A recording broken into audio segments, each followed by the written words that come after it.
Hello, आवाज आ रही है अब? हाँ जी, आ रही है। ओके, स्क्रीन शेयर होगी ना? हाँ जी। मैं निकाल रही हूँ एक बार। 75 क्वेश्चन तक कर लिए थे ना हमने? हाँ जी।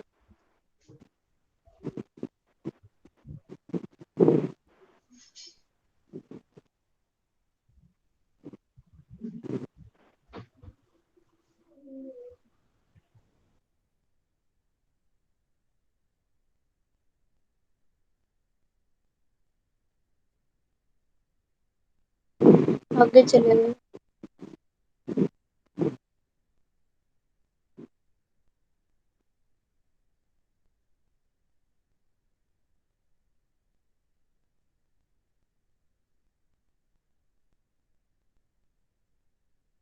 देखो 76 क्वेश्चन से हम आ गए थे ना।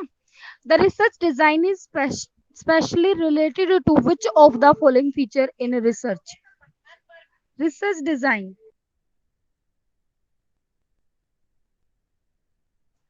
Research design is specially related to which of the following feature in research? तो रिसर्च डिजाइन में क्या क्या इंक्लूड होगा? सैंपल का selection, formulation of a plan, deciding about the tool for data collection. Sample selection, plan का formulation और data collection के tool, कौन सा मतलब डेटा कलेक्शन का टूल आप कौन सा यूज करोगे, वो सारा का सारा आपका किस में आएगा? रिसर्च डिजाइन में। क्लियर बात? आगे हाँ हमारा जी। है during research while recording observations if an overseas refers. If an observer. Hello, 77 question एक बार दोबारा देखो। During research while recording observations if an observer refers an individual based on the rating given in another aspect of interaction, this is termed as। देखो, जहां पर आप सामने वाले को ऑब्जर्व करके और आप उसकी किसी और बेस पर, मतलब आपके सामने उसकी कोई और एक कैरेक्टरिस्टिक्स का आपको पता था, उस बेस पर आपने सब कुछ उसके बारे में बता दिया, तो उसको बोलते हैं हेलो इफेक्ट। जब हमने किया था कि आपने एक हेलो मिलाया और हेलो मिलाने के बेस पर आपने कहा कि आपके सब अंदर तो पता लगे। कॉन्फिडेंस नहीं है, ये नहीं है, वो नहीं है। मीनिंग ये है ना, थोड़ा सा एक पॉजिटिव होता है, मीनिंग है ना, जब आपको किसी पॉजिटिव कैरेक्टरिस्टिक्स का पता है और उसके बेस पर आप सारी उसकी पॉजिटिव ही बातें बोलते हो, उसको तो बोलते हैं हेलो इफेक्ट। और होन इफेक्ट होता है जहां पर आपको किसी किसी की नेगेटिव, एक नेगेटिव बात का पता है और उस नेगेटिव के बेस पर उसके सारे ही नेगेटिव बातें आप बताते हो, उसको बोलते हैं होन इफेक्ट। तो इसमें ये कह रहा है कि during research while recording observation if an oversee observe refers an individual based on the rating given in another aspect of interaction। तो यहाँ पर इवेल्युएशन नहीं आएगा, एरर ऑफ सेंट्रल टेंडेंसी नहीं आएगा, कैटेगोरियल इफेक्ट नहीं आएगा, यहाँ पर आएगा आपका आंसर हेलो इफेक्ट। ठीक है, ये उसका एचआरएम का क्वेश्चन नहीं है पर उससे कनेक्ट होके आ रखा है, तो इसमें आपको आंसर समझ में आ जाएगा। उसके बाद आता है the formulation of a research problem can be compared to. मीनिंग यहाँ पर है ना, चार ऑप्शन है आपके सामने, ठीक है, उसमें से आपको रिसर्च प्रॉब्लम को कंपेयर करके दिखाना है कि formulation of a research problem in चारों में से किसके साथ कनेक्ट हो रही है। तो देखो, laying the foundation of a building, building the wall of a home, putting the ना सॉरी पेंटिंग द ठीक। डोर ऑफ अ बिल्डिंग और constructing the ceiling of a house.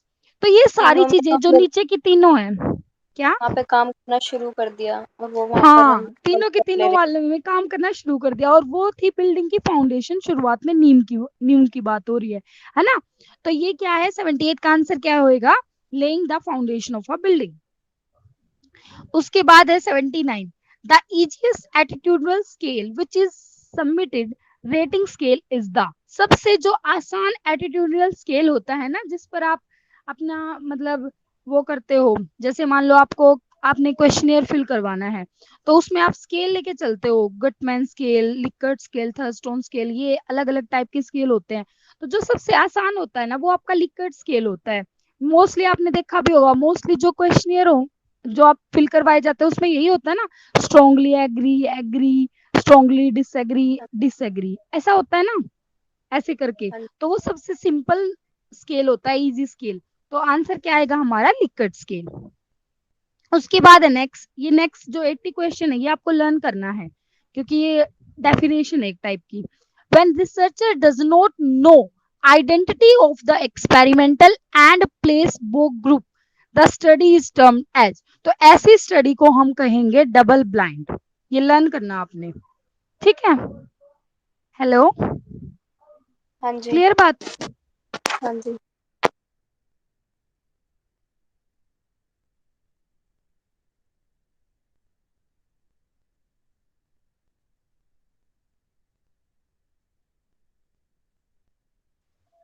याद हो गया?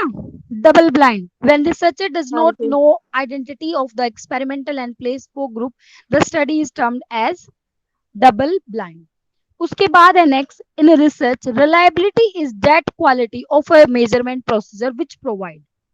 रिलायबिलिटी वो क्वालिटी है, वो क्या प्रोवाइड करती है? Repeatability and accuracy. देखो, रिलायबिलिटी का मतलब होता है एक तरीके से आप उस पर विश्वास कर रहे हो, तो हमेशा याद रखना रिलायबिलिटी का मतलब होता है कंसिस्टेंसी, और कंसिस्टेंसी का मतलब रिपीटेबिलिटी, है ना? बार बार बार बार। कंसिस्टेंसी का मतलब क्या है कि अगर आप सुबह 6 बजे डेली उठते हो तो मीनिंग डेली उठ रहे हो, इसका सब मतलब रेगुलर। आप कंसिस्टेंट हो, है ना?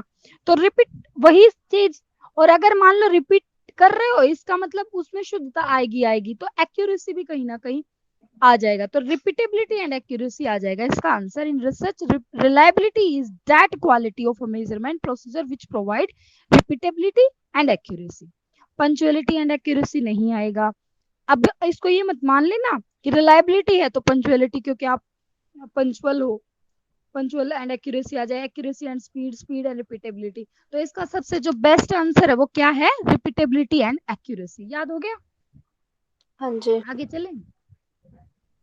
चलो। 81 हो गया ना? ये क्लिक क्यों नहीं हो रहा? एक second.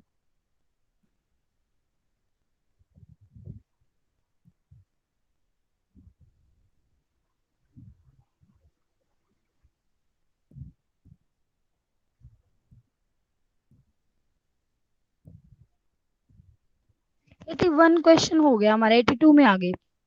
The conceptual framework in which a research is conducted is called. बताओ रिसर्च फ्रेमवर्क को क्या डिजाइन। बोलते हैं? Very good. Design. Research design, yes. synopsis of the research, research hypothesis, research paradigm, ये नहीं बोलते।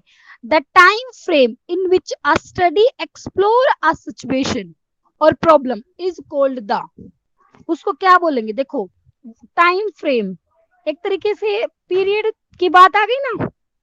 द टाइम फ्रेम इन जी। Which a study explore a situation और अ प्रॉब्लम इज कॉल्ड, तो उसको बोलेंगे रेफरेंस पीरियड। ये वैसे भी डेफिनेशन ही लगा लो और इसको लर्न कर लो। The time frame in which a study explore a situation और problem is called a reference period. उसको हम एज नहीं बोलेंगे, लॉन्गिट्यूडनल नहीं बोलेंगे, रेट्रोस्पेक्टिव टाइम नहीं बोलेंगे। उसके बाद आता है the major characteristics of correlation analysis is to seek out. क्या होता है एसोसिएशन कोरिलेशन? अमंग कोरिलेशन का वेरिएबल। मतलब ही क्या होता है? Association among variables. उसके बाद नेक्स्ट,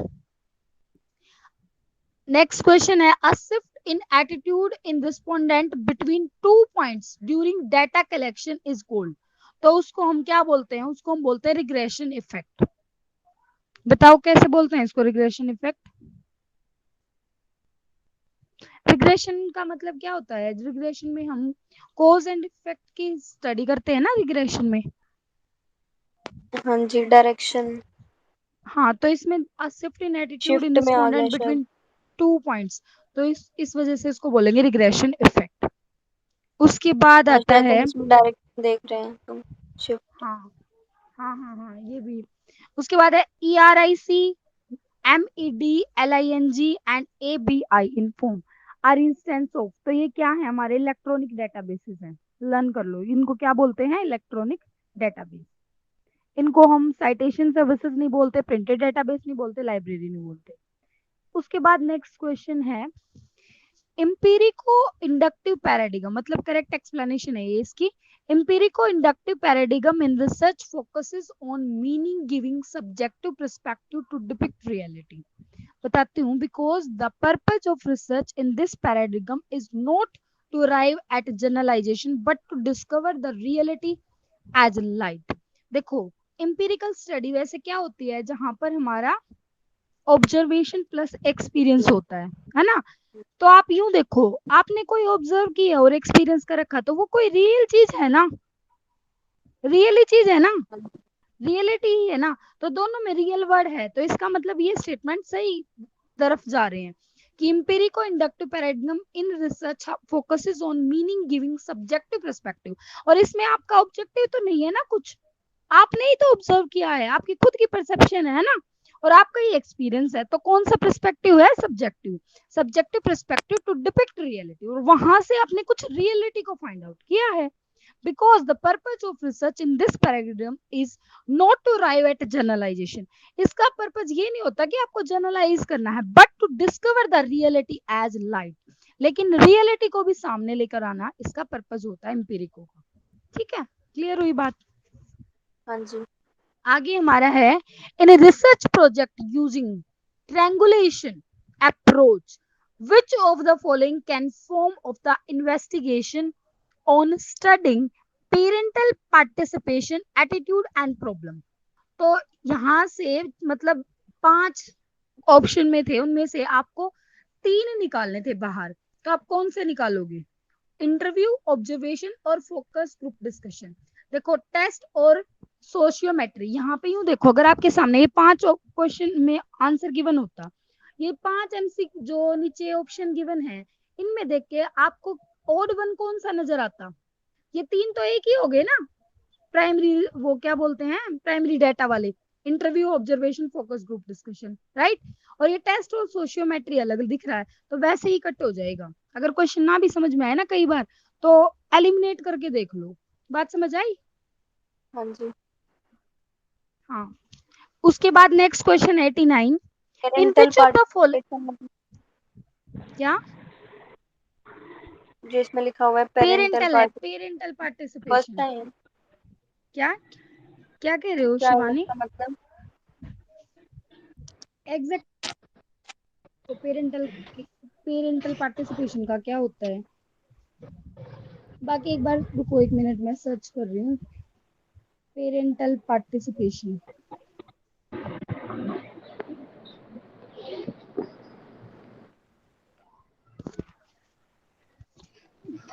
पेरेंटल एंगेजमेंट लिखा तो आ गया।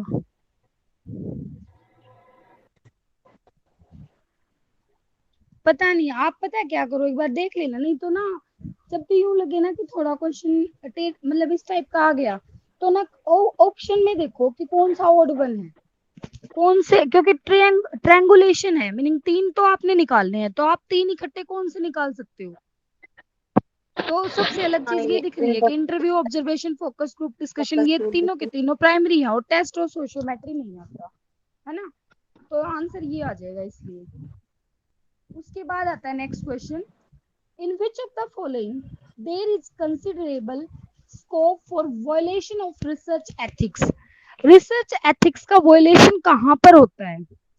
तो रिसर्च एथिक्स की मतलब इतनी जरूरत वहां पे नहीं है, तो आंसर क्या आएगा? Data interpretation, reporting of research results, और using research tools prepared by others. जब आपका प्रॉब्लम सॉल्यूशन होता है और हाइपोथेसिस मेकिंग, जब आप हाइपोथेसिस बनाते हो, तो ऐसे टाइम पर वॉयलेशन नहीं होता है रिसर्च एथिक्स का। ठीक है, हेलो, हाँ जी। याद हुआ या दोबारा याद कराऊं? एक बार दोबारा बता दो मैं। देखो ये कह रहा है in which of the following there is considerable scope for violation of research ethics. Research ethics कहाँ पर आप वायलेट कर सकते हो, मीनिंग कहाँ पर संभावना है कि वहां पर आप गड़बड़ी कर दो, या फिर किसी का वो यूं का यूं उठा के रख लो, मतलब कट कॉपी पेस्ट कर लो। तो ऐसी सिचुएशन कहाँ पर आ सकती है? तो डाटा को जब आप इंटरप्रेट करते हो उस टाइम पर, रिपोर्टिंग ऑफ रिसर्च रिजल्ट, ये तो कल भी आ रहा था बार बार, है ना, आउटकम वाला, और using research tools prepared by others, जो दूसरों ने बनाए थे ना वो आपने यूज कर लिए। तो और एक ऐसे पॉइंट है situation, problem solution. Problem solution मतलब प्रॉब्लम का सॉल्यूशन, तो वो तो आप अपना ही तरीके से ढूंढोगे उसमें, जो मान लो आपकी प्रॉब्लम होगी, उसका जब प्रॉब्लम का सॉल्यूशन ढूंढोगे तो शायद उसमें वोलेट नहीं होएगा, क्योंकि आप क्या हाँ क्या कॉपी ठीक है। करोगे दूसरे की, है ना। और हाइपोथेसिस भी आप अपने अकॉर्डिंग टू बनाते हो, उसमें क्या कॉपी कर लोगे, अगर कर भी लिया तो है क्या, प्रूव तो आप नहीं करनी है ना। इसलिए वहां पर हाँ वोलेट जी। होने की संभावना नहीं होती, स्कोप नहीं होता वहां पर। नेक्स्ट क्वेश्चन है 90 और 91 में। जो 90 है ना वो ठीक है और 91 गलत है। और एक बात और मैं बताती हूँ यहाँ पर, मान लो आपके पास दो क्वेश्चन आ, जैसे मेनली जो क्वेश्चन रॉन्ग होने के चांसेस होते हैं वो इन्हीं क्वेश्चंस में होते हैं जहां पर हमारी स्टेटमेंट ठीक है, गलत है या करेक्ट एक्सप्लेनेशन है, ठीक है। पहले आप दोनों स्टेटमेंट को पढ़ो। अगर मान लो एक स्टेटमेंट आपको मुश्किल लगती है, जैसे मान लो 90 थोड़ी मुश्किल लग रही है, तो 91 को देख लो। अगर मान लो 91 गलत हो गई ना, तो 99 पॉइंट समथिंग परसेंट चांसेस ये होते हैं कि जो एक स्टेटमेंट होती है वो सही होती है। मतलब बोथ स्टेटमेंट रॉन्ग होने के चांसेस बहुत ही कम होते हैं, ठीक है। तो एक बार पहले 91 पढ़ो कि the non probability sampling procedure provide the best estimate for the population parameter. अब मुझे ये बताओ, पॉपुलेशन का पैरामीटर, जब आप पॉपुलेशन पॉपुलेशन का पैरामीटर होता है और सैंपल का स्टेट होता है, ठीक है। आपने वो दोनों नॉन इक्वल प्रोबेबिलिटी है। सैम्पलिंग ली, मीनिंग बायसनेस आपने यूज करी, तो क्या आपके लिए वो बेस्ट एस्टिमेट होगा? क्या पॉपुलेशन का नहीं। पैरामीटर सही आ जाएगा? नहीं ना। लेकिन इसने कहा कि बेस्ट एस्टिमेट होगा, तो इस बात पर आप प्रूव होगे ना बिल्कुल कि ये स्टेटमेंट गलत है। बात समझ आई? तो अगर ये स्टेटमेंट गलत होगी तो इससे ऊपर वाली स्टेटमेंट ठीक ही होगी। तो अब देखो 90 क्वेश्चन ठीक है, वो कैसे है। A research hypothesis is a conjectural statement postulating the relationship among variable with a view to advance solution to the problem of study। देखो अभी जो रिसर्च हाइपोथेसिस होती है वो 100% हम श्योर नहीं होते कि हमारी प्रॉब्लम का सॉल्यूशन मिल गया, लेकिन एक स्टेटमेंट तो होती है, इससे हम अंदाजा तो लगा सकते हैं ना, पढ़े लिखे को तुक्का तो है ना, ये टेंटेटिव स्टेटमेंट तो है ना। तो ये बात सही है।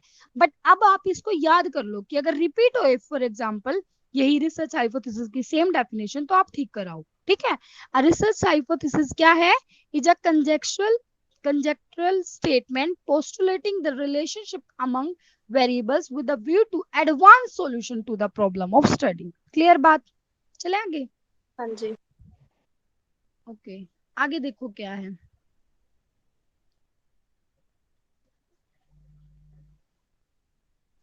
92, in order to ensure authenticity a researcher has to indicate original source from which data are collected। आएगा ये, सही कर लो। In order to ensure authenticity, authenticity को आपने इंश्योर करना है, ये देखना है कि वो सही है या नहीं है। तो इसके लिए आपको क्या देखना पड़ेगा कि सोर्सेज आखिर ये ढूंढने डाटा पड़ेंगे डेटा कहाँ कहाँ से, से। ओरिजिनल सोर्स ढूंढना पड़ेगा, और ऑथेंटिसिटी ऑटोमेटिक आ जाएगी, है ना। तो ये बात बिल्कुल सही है। 93 क्या कह रहा है? In data analysis and interpretation, data analysis और interpretation the researcher has to convince necessary rigor and appropriateness of procedures। तो आपने लेने पड़ेंगे अप्रोप्रिएट प्रोसीजर वगैरह। तो ये यही बात बोल रहा है कि जब आप डाटा एनालिसिस कर रहे हो, इंटरप्रिटेशन कर रहे हो, तो एक रिसर्चर को जरूरी है कि वो अप्रोप्रिएट प्रोसीजर यूज करे, तो ऑटोमेटिक आपका डाटा एनालिसिस और इंटरप्रिटेशन हो जाएगा। ये भी बात सही है। उसके बाद आता है हमारा the scope for creativity and imagination is largest in which of the following step of research. देखो रिसर्च के बहुत सारे स्टेप्स मैंने एक जगह पर लिख रखे हैं, आगे आएंगे पॉइंट्स में, ठीक है, जो आगे टॉपिक आएगा। तो उन सारे पॉइंट्स में से जो स्टेप्स हैं उनमें से सबसे जो क्रिएटिव और इमेजिनेशन वाला स्टेप होता है, जहां पर हमारे माइंड की जरूरत हमें पड़ेगी, ठीक है, क्रिएटिविटी की जरूरत पड़ेगी, वो कौन सा स्टेप होता है? वो होता है आपका हाइपोथेसिस मेकिंग और हाइपोथेसिस टेस्टिंग का। बात समझ में आई? हाइपोथेसिस तो होता है एक टेंटेटिव स्टेटमेंट, जो आप स्टडी करने से पहले ये बता देते हो कि मेरा ये मानना है, इसका ये रिजल्ट होगा। बात समझ आई? तो उसी में तो सबसे ज्यादा जरूरत है क्रिएटिविटी और इमेजिनेशन की। तो हाँ जी। Hypothesis making and hypothesis testing. अब गलत क्या है? जैसे कि defining and deciding the procedure for sampling, सब यूज करते आ रहे, कौन सा आपका आपको अलग से आप क्रिएटिव होना जरूरी है प्रोसीजर, सैम्पलिंग का प्रोसीजर वो करने के लिए, डिफाइन करने के लिए, है ना। Identifying and defining the research problem, ये भी आप आइडेंटिफाई कर लोगे। Data analysis using quantitative methods and interpretations. Quantitative methods आपके सामने हैं, यूज करोगे और लगा के डाटा अगर आता होगा तो, मीनिंग पढ़ रखा होगा तो आपकी माइंड की कुछ इतनी ज्यादा जरूरत नहीं है, राइट। जो आपको पहले आते होंगे फटाफट कर दोगे।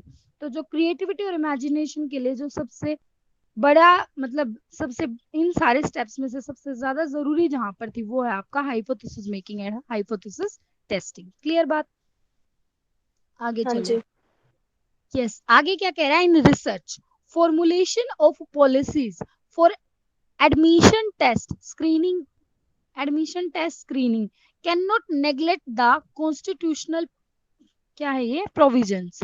ये वही है स्टेटमेंट फर्स्ट सही है और नेक्स्ट स्टेटमेंट गलत है। एक बार पहले गलत वाले को देखते हैं। while awarding research degree the minorities quota have to be protected in the interest of equity। ये कह रहा है कि जब आप रिसर्च डिग्री अवार्ड करते हो तो वहां पर एक माइनॉरिटी कोटा रखा जाता है ताकि इक्विटी का इंटरेस्ट प्रोटेक्ट किया जा सके। तो ये कुछ मतलब गलत सी स्टेटमेंट नहीं लग रही जो आपको? सही रिसर्च करेगा ठीक है उसी ना? को तो अवार्ड दिया जाएगा। हाँ हाँ, तो ये कह रहा है कि इसमें कोटा का क्या वो नहीं, है? हाँ कोटा का भी नहीं है और ऊपर से ना सही रिसर्च का नहीं, निधि वो करना होता है पूरी पूरी। जब आप सबमिट करोगे तो आपको मिल जाएगी, अवार्ड हो जाएगी उसके बाद हाँ, जब थीसिस सबमिट हो जाएंगी। तो इसमें ये कह रहा है कि माइनॉरिटी कोटा रखा जाएगा to protect in interest of equity, equity मतलब की सबको मतलब इक्वल इक्वलिटी। करने। हाँ, तो ये क्या है, मतलब कुछ सेंस ही नहीं बन रही, बिल्कुल गलत लग रहा है। तो ये गलत स्टेटमेंट होगी। अब ये गलत है तो ऊपर वाली ठीक हो जाएगी।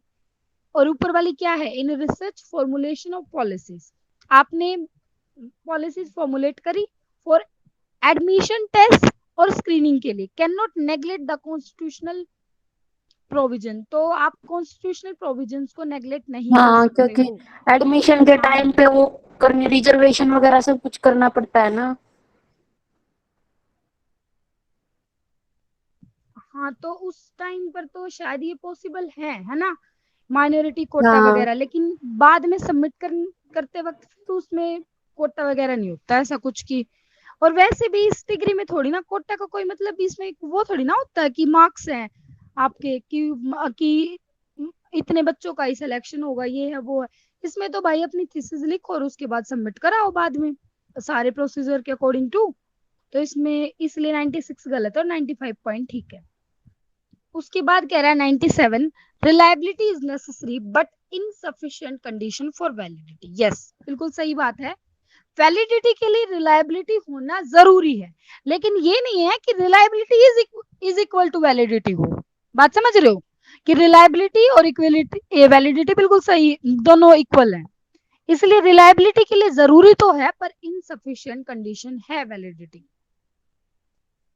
फॉर वैलिडिटी, वैलिडिटी के लिए। ठीक है, ये बात याद रखनी है। 98 क्या कह रहा है, इन respect of evaluation tool validity is not an all और क्या कह रहा है, बेस कॉन्सेप्ट, पता नहीं मैंने क्या लिखा, 1 सेकेंड। 98 पॉइंट है ना? नन नन नन नन लिख रखा है, none concept but it used as a हाँ, none concept. continuous in respect of but it evaluation tool exists। Validity is not at all और none concept but it exist as a continuum. तो ये बात सही है, याद कर लो। In respect of evaluation tool validity is not an all or known concept but it exists as a continuum, लेकिन वो एग्जिस्ट करती है कंटिन्यूम में। ठीक है, इवेल्युएशन टूल की रिस्पेक्ट में। अगर ना याद हो ना तो पॉइंट लिख लो 98 की, दोबारा याद करना है। आगे देखो 99 क्या कह रहा है, a researcher administer an achievement test to assess and indicate the possible effect of an independent variable in his or her study। Independent variable का पॉसिबल इफेक्ट जानने की कोशिश कर रहा है। The distribution of score on the test is found to be negatively skewed. उसको अब खुद से पता चल गया कि जो स्कोर है वो नेगेटिवली स्क्यूड है। नेगेटिव स्क्यूड का मतलब क्या है, लेफ्ट साइड लंबी ज्यादा टेल है झुका ना। हुआ। हाँ, on the basis of this what can be stated with regarded to difficulty level of the test. तो difficulty level of the test क्या रहेगा? सोचने वाली बात है, नेगेटिवली स्क्यूड है। जब हमें सब कुछ ये पता ही चल गया ना, क्लियर ही बात होगी, तो टेस्ट क्या होगा? बहुत इजी होगा। अब ये कह रहा है test is very difficult, test is neither easy no difficult, test is easy and need normalization. तो यहाँ पर हमारा आंसर क्या होगा? ये पता है ये क्वेश्चन कहाँ से निकल के आया है? ये ना, जब आप एसपीएसएस के थ्रू इसको डाटा को सारा कंप्यूटर में डालोगे, उसके बाद जब आप एसपीएसएस के थ्रू इस पे टेस्ट लगाओगे ना, तब जाके ये आंसर निकलेगा। जब जाके हमें ये आंसर मिलेगा टेस्ट इज वेरी इजी, और इन्होंने ऐसे ही दे दिया। मतलब ये एक तरीके से टफ क्वेश्चन है हमारे लिए समझना, जब तक प्रैक्टिकल नॉलेज ना हो, क्योंकि ये ना कैसे पता अभी चला हमें इसमें? थोड़ा सिखाया गया था। क्या? आपने इसका आंसर हेलो, कैसे निकाला? ये टेस्ट इज वेरी इजी। यही तो मैं बोल रही हूँ कि कंप्यूटर से निकलेगा इसका आंसर। जब आप टेस्ट लगाओगे, तब जाके आपका जो ये है ना नेगेटिवली स्क्यूड आएगा डाटा, और तब आपको ये पता चलेगा कि वो जो टेस्ट था वो बहुत आसान था। जब आपने लगाया, तब जाके आंसर आएगा इसका, टेस्ट इज वेरी इजी। अब तो आपको याद ही करना पड़ेगा कि the test is difficult very भी हो इजी। सकता है। डिफिकल्ट कैसे होगा? आंसर डिफिकल्ट आता, अगर डिफिकल्ट होता तो मतलब आप कह रहे हो ना बुक में जो टेस्ट लगाने आंसर से है ना, पता चलेगा। तो आंसर इसका टेस्ट इज वेरी इजी ही आएगा। अभी प्रैक्टिकल नॉलेज नहीं है ना अपनों को कि एसपीएसएस में कैसे टेस्ट वगैरह लगाना है। जब आप टेस्ट लगाओ, जैसे देखो इन्होंने क्या बोला है, दोबारा क्वेश्चन पढ़ो। A researcher administer an achievement test to assess and indicate the possible effect of an independent variable in her study. The distribution of score on the test is found to be negatively skewed. अब उसने distribution पाया, मिला कि negatively skewed था। On the basis of this what can be stated with regard to a difficulty level of the test. तो आप ये देखो डिफिकल्टी लेवल उसका कितना था, क्यों बोल रखा है, और answer that test is very easy, कि टेस्ट बहुत आसान था। टेस्ट डिफिकल्ट नहीं था, टेस्ट बहुत आसान था। ये ना जब आपके सामने डाटा वगैरह होगा ना, मुझे नॉलेज नहीं है प्रैक्टिकल, लेकिन अभी जब हमारी क्लासेस थी ना, क्लासेस चल रही थी, उस टाइम पर निकाल जिनको जिन्होंने पहले एमफिल कर रखी थी ना, उन्होंने निकाल के दिखाया था, और तब तब डाटा आ रहा था। जैसे इन्होंने ये बोला ना, the test is easy and need to normalization, यहाँ पे ये वाला जो पॉइंट था, तो वो उन्होंने ये बताया था कि अगर मान लो हमारा नॉर्मल ना आए टेस्ट, तो हम नॉर्मलाइजेशन की तरफ लेकर जाते हैं। जैसे इसमें तो ये बोलते हैं कि नेगेटिवली स्क्यूड है, समझ रहे हो? नेगेटिवली स्क्यूड है, एक तो पॉजिटिवली स्क्यूड होता है, एक नेगेटिवली स्क्यूड होता है, एक में स्क्यूनेस होती ही नहीं है, जो नॉर्मल डिस्ट्रीब्यूशन की तरह हो गया, राइट? तो इसका जो आंसर है the test is easy and need normalization, ये वाला नहीं होगा, क्योंकि ये नॉर्मल है ही नहीं, ये तो नेगेटिवली स्क्यूड हो गया। तो इसलिए इसका आंसर आएगा the test is very easy. आप लर्न ही करो, अगर ऐसा क्वेश्चन फिर आ गया, अगर यूं का यूं रिपीट होएगा तो ही ठीक हो सकता है, अदरवाइज तुक्का ही मारना पड़ेगा। इसका कोई मतलब कॉन्सेप्ट नहीं है कि डायरेक्ट थियोरेटिकल कोई कॉन्सेप्ट और मैं बता दूं। नेक्स्ट क्वेश्चन है 100। हेलो, कोई आ रहा है क्या?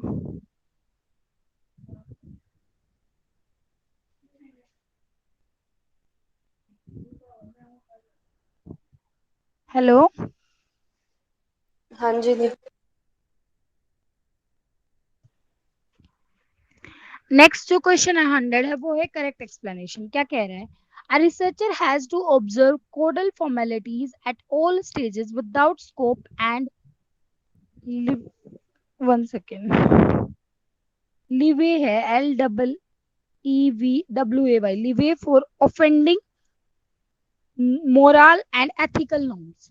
और फिर रीजन दे रखा है, and in respect of data collection, data analysis and interpretation there is however a considerable scope of being ethically वुनरेबल।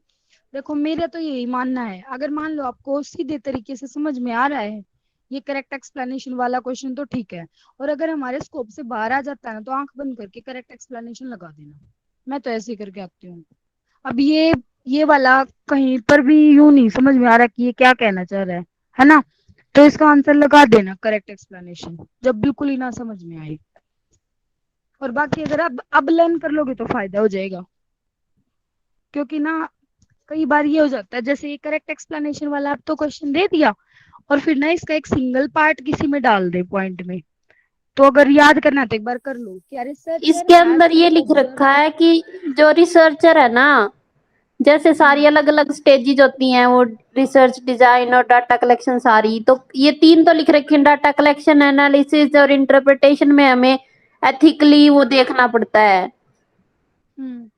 और मतलब बाकी में बट हमें मोरल और एथिकल नॉर्म्स पे ध्यान देना चाहिए, ये बता रखा है दोनों में। a researcher has to observe, नहीं ये दोनों आपस में करेक्ट एक्सप्लेनेशन है। A researcher has to observe codal formalities at all stages without scope and leeway for offending moral and ethical norms। हाँ, मतलब मतलब ये सारी कह रहा है कि फॉर्मेलिटीज को सारी पूरा ही, करना चाहिए उनका। हाँ सारी स्टेजेस पर, लेकिन जो हाँ, मेन चीज है वो है डाटा कलेक्शन, डाटा एनालिसिस और एनालिसिस और इंटरप्रिटेशन। इंटरप्रिटेशन पे एथिकल देखना चाहिए। हाँ ये है मेन, जैसे पिछली बार पिछले वाले क्वेश्चंस में भी था ये, है ना। ठीक है, नेक्स्ट है हमारा, which of the following method of acquiring knowledge save time and effort on the part of the researcher. बताओ, which of the following method of acquiring knowledge save time and effort on the part of the researcher. तो कहां पर हो सकता है, method of consulting and authority, method of experience, inductive method, deductive method. समझ आया।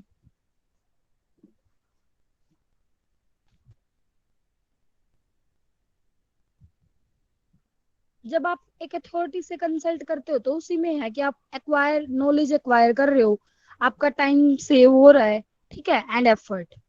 Method of experience, inductive method, deductive method, ये अलग ही चीज है। उसके बाद है next, for optimizing learning outcome which of the following factor have been identified as a most effective in terms of research evidence in global context। तो सबसे इम्पोर्टेंट, टीचर रिलेटेड।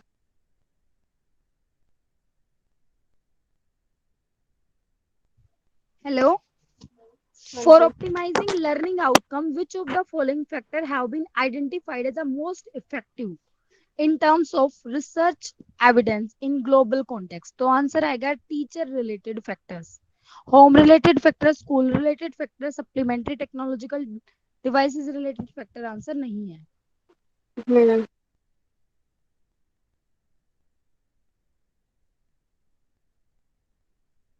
उसके बाद नेक्स्ट क्वेश्चन है, in establishing a research problem for a PhD level course. आपने establish करनी है research problem, PhD level पर हो आप, in the initial stage which of the following stages are crucial. तो सबसे पहली स्टेज, शुरुआती इनिशियल स्टेज कौन सी होगी, defining the population of research and it's characteristics, selecting a pointed issue called a problem by process of logical analysis, और defining and डिलिमिटिंग the problem. तो ये तीन चीजें होंगी आपकी शुरुआत में, ठीक है। जब आप एक पीएचडी लेवल की रिसर्च प्रॉब्लम एस्टेब्लिश कर रहे हो ना, तो शुरुआती दौर में जो आपकी स्टेजेस होंगी वो क्या होंगी, defining the population of research and it's characteristics. आप ये देखोगे कि क्या आपकी मतलब पॉपुलेशन क्या रहेगी, रिसर्च किस पर करोगे आप, है ना, और उसकी क्या कैरेक्टरिस्टिक्स हैं। Selecting a pointed issue called a problem by a process of logical analysis. अब यहाँ पर आप प्रॉब्लम निकाल कर लेकर आओगे और फिर उसको उसका लॉजिकली एनालिसिस करोगे, और लास्ट में डिफाइन करोगे, डिलिमिटिंग द प्रॉब्लम, मतलब निकाल दोगे, क्लियरली बता दोगे कि ये हमारी प्रॉब्लम है और इस पर हम वर्क करेंगे, ठीक है। उसके बाद आता है विच of the following method of acquiring knowledge save, ये दोबारा रिपीट हो गया। हाँ, रिपीट हुआ। हाँ ये 102 लिखना था मेरे को, और मैंने लिख दिया नीचे वाले पर 102। हम्म, नीचे वाला नहीं भी ये फिर सेम रिपीट हो गया। दोबारा लिख दिया आपने। तो नहीं, ये जो 104 है ना, ये पेपर में रिपीट हुआ मिलेगा शिवानी, जितना मुझे लग रहा है, नहीं तो मैं लिख देती हूँ ऐसे, और मुझे पक्का नहीं पता रिपीट हो रहा है या नहीं, पर ये दोनों रिपीट है। 105 पे आ जाओ। देखो आसान है 105, कितना आसान क्वेश्चन, देखो, in which scale of measurement classification order and equality of unit are ensure. देखो चार स्केल होते हैं, आपने सबको पता होगा, है ना। हाँ जी। स्केल सबसे पहले आता है हमारा नॉमिनल, फिर ऑर्डिनल, फिर इंटरवल, फिर रेशियो।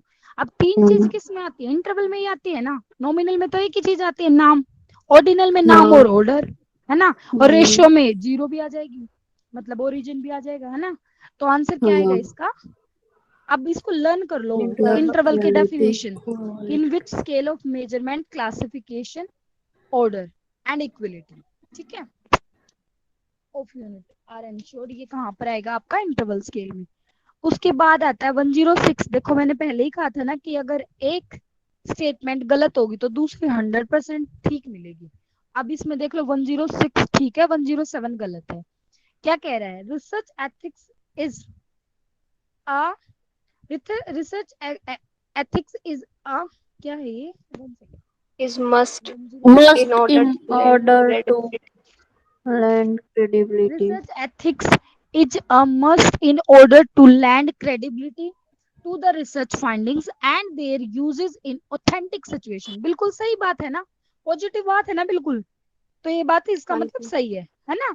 और गलत क्या है कि application of ICT in research vouches for credibility of research result, मतलब कि आप आईसीटी का रिसर्च में इस्तेमाल कर रहे हो, उससे क्या? In research vouches for credibility of research result, मतलब जब आप आईसीटी का इस्तेमाल नहीं करते थे तो क्या रिजल्ट जो थे वो क्रेडिबल नहीं होते थे? तो इससे शो होती क्रेडिबिलिटी। तो इसलिए ये स्टेटमेंट गलत हो गई, मतलब इसमें ना कुछ ज्यादा ही जोर दे दिया, तो इसलिए गलत होगी। यूं मान लो, application of ICT in research vouches for credibility of research result. उसके बाद है हमारा ICT based teaching support system has the potential to optimise learning outcome. ये तो होता ही है, ICT based teaching support system की वजह से क्या होता है हमारा? Has the potential to optimise learning outcome. आपने देखा भी होगा जो पहले का तरीका होता था और अब का जो तरीका, उसमें मतलब हमें फटाफट याद नहीं हो जाती बहुत सारी चीजें। ऑप्टिमाइज लर्निंग आउटकम वैसे भी नॉर्मली भी अगर हमें कुछ समझ नहीं आता फटाफट सर्च करते हैं तब भी हो जाता है ना। पहले हम बुक्स हाँ बुक्स में जी। लगे रहते थे, बट वही होता है जो बुक्स में हम लग के पढ़ते थे ना वो हमारे को ज्यादा टाइम तक याद रहता था, बट जो हम ये सर्च करके पढ़ते हैं ना, मुझे तो ऐसा लगता है ये बहुत शॉर्ट टर्म के लिए लर्न रहता है। मुझे तो यूं लगता है हाँ, बुक शॉर्ट का टर्म तो के है लिए ना, तो ऐसे लर्न हो याद हो जाएगा। जाता था, ये पेज यहाँ है, इसमें ये लाइन थी, इसमें ये थी, हाँ दिमाग हाँ, और इसका तो एक बार सर्च किया शॉर्ट टर्म के लिए लर्न रही वो बात, और फिर एकदम से पता नहीं कहाँ पे गई, फिर अगली बार फिर याद करो रखो। उसके बाद है नेक्स्ट हमारा कहाँ पे आगे 109 ना। Recent research have reported that factors relating to social competence contribute more to learning than mere cognitive intelligence does।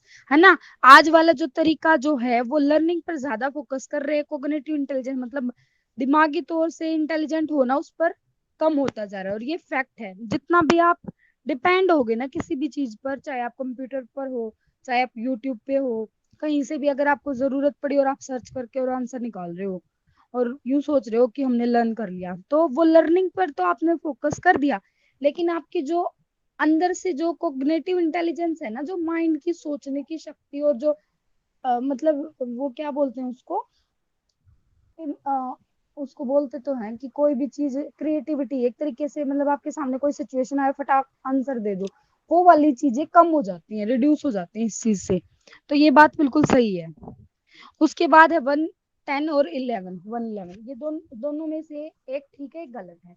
अब देखते हैं क्या कह रहा है। कह रहा है reliability is necessary but insufficient condition for validity aspect of research tool. अब बात समझ आई कि रिपीट हो गया ना क्वेश्चन, देख लो कितने टाइम हाँ, हाँ कम टाइम में, है ना। उसके बाद गलत क्या है कि validity is threatened when a test measure only the construct it is design to measure in a research. यही था सेम टू सेम, यही नहीं था?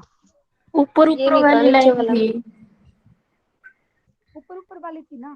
तो नीचे क्या कह रहा है कि वैलिडिटी इज थ्रेटन्ड, वैलिडिटी खतरे में है when a test measure only the construct it is design to measure in a research. तो मुझे एग्जैक्टली तो समझ नहीं आया कि ये क्यों गलत है, किस समझ में आया तो बताओ।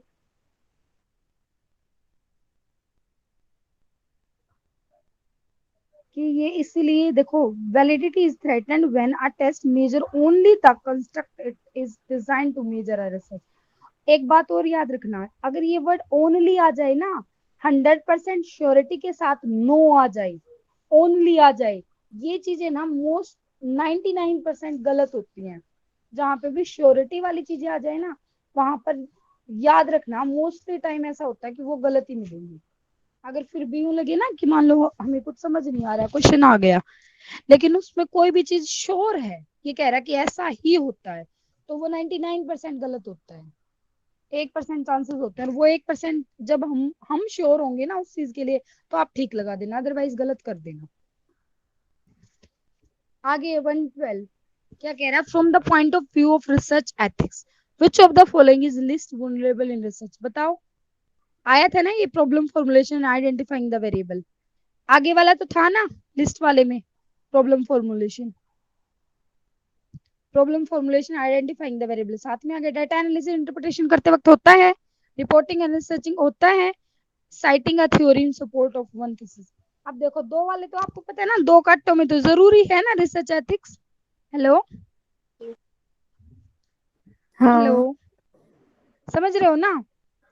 हाँ। तो अब आपके सामने जो लड़ाई होएगी वो है प्रॉब्लम वाले में और साइटिंग वाले में। तो citing a theory in support of one thesis, आपने साइट करा है वन थीसिस के सपोर्ट में, और जब आप किसी साइट दूसरे करते की हो ना मतलब उसका वो मतलब होता है, थीसिस हमने देखे हैं, मतलब तो हाँ लिटरेचर रिव्यू हो देखिए गया, ना उसमें जस्ट, एथिक्स की क्या तो वो तो हम कर ही हाँ सकते तो हैं। ये तो आप साइट करोगे करोगे, आप जिसका भी चेक कर रहे हो ना, एक बार ओपन कर लिया उसका मतलब ही होता है साइट करना। तो ये चीज तो होती है, तो आंसर क्या आएगा आपका, problem formulation and identifying the variable. अब है ना, पता है मैंने जैसे ये वाली वो कर दी, जैसे मैंने ना और सारी चीजें तो डाल दी, अलग अलग आगे डाल रखी हैं, तो ये एथिक्स वाले पॉइंट नहीं डाले, आप अपनी नोटबुक में निकाल सकते हो, एथिक्स वाले सारे पॉइंट एक जगह पर निकाल लो। बस ये जो पॉइंट्स है ना 170 के लगभग, ये ऐसे पॉइंट है जो मैंने इकट्ठे लिख रखे हैं, इनमें से भी निकल सकते थे अलग अलग। तो अगर आप निकाल सकते हो तो निकाल निकाल लेना, और अगर मेरे को टाइम मिला तो मैं निकाल लूंगी। नेक्स्ट बताओ, आसान सा क्वेश्चन है, in which of the scale of measurement the properties of classification and order, तो भाई दो ही बातों के बारे में है, तो दो बातों के बारे में काम ऑर्डिनल। कौन बताता है, ऑर्डिनल, वेरी गुड। आगे देखो करेक्ट एक्सप्लेनेशन है ए और आर का, पढ़ो क्या कह रहा है, पढ़ना 114 question. Research ethics mandates use of appropriate and authentic procedure to arrive at truth and advancing solution to problem। वही यस, है, ये इसमें भी थोड़ा थोड़ा ऑथेंटिक रिपीट हो रहा प्रोसेस। है ना, पहले था ना ऐसा ऐसा ही, ऑथेंटिक वर्ड आ गया तो मतलब पॉजिटिव बात है। आगे reason, Credibility of research is not only a goal but a prerequisite for excellence in human pursuit। Human pursuit, मतलब ये गोल नहीं है आपका, बल्कि प्री रिक्वेस्टिंग जरूरी चीज है for excellence in human pursuit, इसका मतलब पॉजिटिव बात है। तो दोनों के दोनों पॉजिटिव हैं, दोनों के दोनों एथिक्स से रिलेटेड, इसका मतलब क्या हो गया आपका, करेक्ट एक्सप्लेनेशन। ठीक है, उसके बाद है ये सही मिलान के क्वेश्चन थे, 4 पॉइंट, एथनोग्राफी, ह्यूरिस्टिक, ये क्या है, फिनोमिनोलॉजी, और सिंबॉलिक इंटरेक्शन, यही है ना, क्या है ये फिनोमिनो, यही है। Phenomenology। हाँ, तो अब देखो एथनोग्राफी का मतलब क्या होता है, what is my experience of this phenomena, ethnographic, what is my experience of this phenomena, कि मेरा एक्सपीरियंस क्या हाँ, कहता है। जैसे ठीक है, एथनोसेंट्रिक में सिर्फ अपना देखते हैं। हाँ एथनोसेंट्रिक नहीं थी जिसमें वो हमने आईबी में पढ़ी थी, कि हमारे एथनिक बिलीफ इतने स्ट्रॉन्ग है कि हमें दूसरे की हाँ, तरफ सिर्फ देखने की अपनी जरूरत कंट्री का नहीं। देखना। हाँ yes, what is my experience of this phenomena, तो आंसर तो निकल जाता। अच्छा अभी ह्यूरिस्टिक वही आ गया, what is the culture of this group of people, जहाँ पे वो नहीं था, कौन सा इफेक्ट होता है, स्टीरियोटाइपिंग, स्टीरियोटाइपिंग में क्या होता है, कल्चर के अकॉर्डिंग टू हम वो बता देते हैं ना कि वो, तो उसमें ह्यूरिस्टिक नेचर होता है उसका, तो ह्यूरिस्टिक मतलब what is the culture of this group of people, उनके ह्यूरिस्टिक नेचर को देखकर जो हम परसेप्शन बना लेते हैं उसी को बोलते हैं स्टीरियोटाइपिंग। तो वो ये भी आंसर आ गया हमें समझ में। अब आता है फिनोमिनोलॉजी, मतलब what common set of symbols and understanding how emerges to give meaning to people's interaction. एक मिनट के लिए याद कर लेना एक बार, सिंबॉलिक इंटरेक्शन और देख लेते हैं। Symbolic interactionism, what is the structure and essence of experience of this phenomena for those people. बताओ इन दोनों का मीनिंग।